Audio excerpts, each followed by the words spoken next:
Test.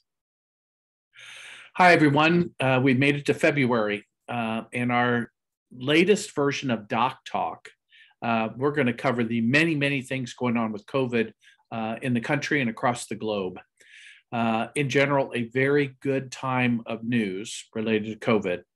A lot of you still struggling with the disease itself, Omicron, and either of its variants. Now they have the BA1 and the BA2 variants moving in this country of the Omicron variant. So it hasn't really made a significant difference at this point. The Omicron molecule itself, the virus itself, has been very infectious.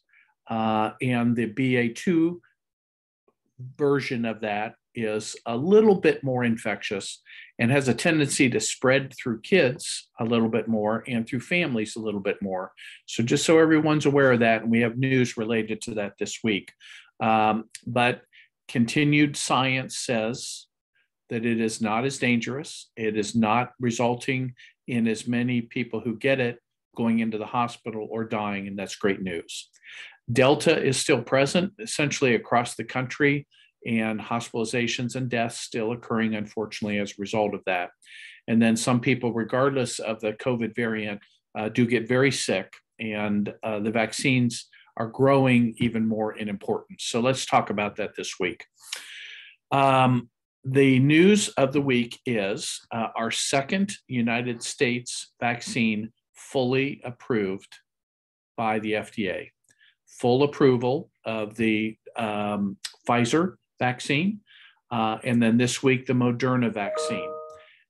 And 204 million doses of Moderna vaccine have been given in this country already. 204 million. There's about 350 million people in the country, and over 204 million doses have been given. Now, some of those are in people like me. I've had 3 doses of the Moderna. The safety profile is very high, and the protection against coronavirus is very effective with Moderna. That prompted the FDA to give it full approval. So we have full approvals of Pfizer and Moderna. We still have the emergency use authorization for the J&J vaccine.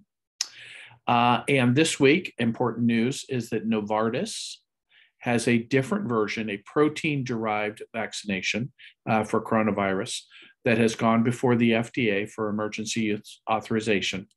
So that would be our next vaccine in line with a different approach to vaccinating people that is also proven very safe. The Novartis vaccine, called Novavax, has already been approved in 5 other countries and in the United Kingdom this week, and has good efficacy against Omicron variant, as well as the other Delta and other variants of the original coronavirus. So the vaccine news there has been good across the breadth of vaccines. And then we go to the depth of vaccines, which is at what age groups can we get vaccinated and boosted. And this week, the FDA has asked Pfizer to allow its vaccine to be approved under emergency use authorization for children under the age of 5. And so the process now of evaluating the Pfizer vaccine for the very young members of our society is in place. So imagine now a vaccine going down all the way in the age groups. And then, frankly, that allows us to do more work in getting to an oral or a nasal spray version of those vaccines, in particular for children. So then it would match what we do for polio, which is all young kids get the polio vaccination administered orally. And frankly, the news this week is about other countries in the world where they're working very hard on administration of the vaccine by other ways. And if you think about this a little bit, we're wanting to protect ourselves against coronavirus that comes in through our nose or through our mouth.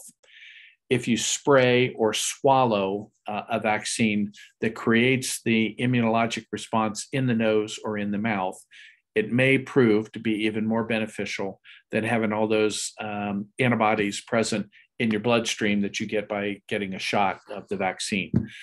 We have done polio vaccinations by mouth for many, many years. So that process of polio vaccination in the 50s began with getting shots and then evolved to where we safely administer this to babies now. And we have wiped out polio, which is another viral organism that is spread in respiratory secretions and in droplets, and is very dangerous and has been killers of many, many people in the past. So very good news on the vaccination side, developing more pathways to get the vaccination and more ways that we can, if you will, boost up our immune system to resist the severe versions of coronavirus. The vaccination programs have been successful in reducing hospitalizations and deaths. And the latest numbers this week says vaccination improves your risk at least 23 times, at least 23 times.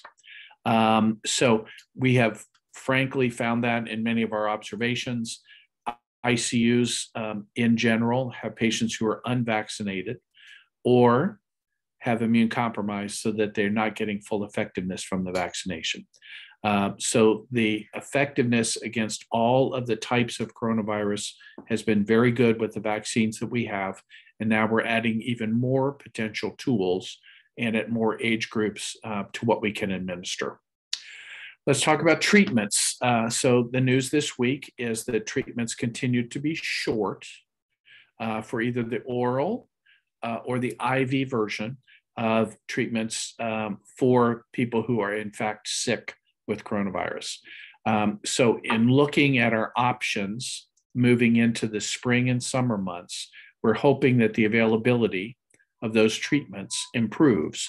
But right now they're still short, and in general are so short that we cannot build any programs in EMS around administration of those treatments. So we will wait for more good news in regard to treatments that are available over the next couple of months. But by summertime, we have rapid development of the vaccination programs, and the breadth of those is increasing. We have a lot of people who have been sick and who get immunity to the disease based on both having the disease and getting vaccinated. So an increasing number of people in our country will have been protected. And eventually we get to that magical time when everyone has immunity to coronavirus, and then it can only circulate at very low levels around the country.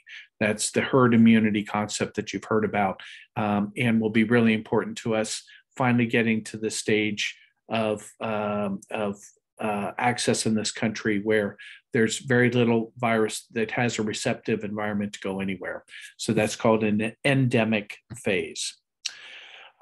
We can talk about the hospitals in this country still under duress. In some areas of the country, a little worse than others, but in most areas, the number of hospitalizations is going down and the number of deaths isn't increasing any further.